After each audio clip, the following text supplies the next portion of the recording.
সফলতা আসলে মাথাটা ঠান্ডা রাখবেন। আত্মীয় স্বজন কে কি বলেছে এত টেনশন নেওয়ার কিছু নেই। আপনি যদি সৎ হন, আপনার ব্যবসা যদি ঠিক থাকে, আপনি আপনার মতো করে কাজ করবেন। আর সফল হওয়ার সাথে সাথে অনেক দুধের মাছি তৈরি হবে। দোস্ত আমি জানতাম তুই কিন্তু সফল হবে, আয় দোস্ত আয় বুকে আয়।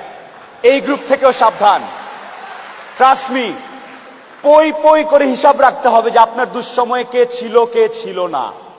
পই পই করে হিসাব রাখবেন, ডায়েরিতে দরকার লাগলে লিখে রাখবেন যে কখন চারানা চেয়েছিলাম, একটা সাপোর্ট চেয়েছিলাম, কে দেয় নাই আর কে দিয়েছে।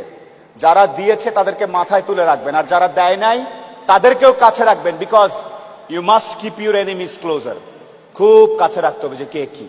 তো শেষ করার একটা কথা হচ্ছে যে আপনার ভালো অনেকেই দেখতে পারবে না।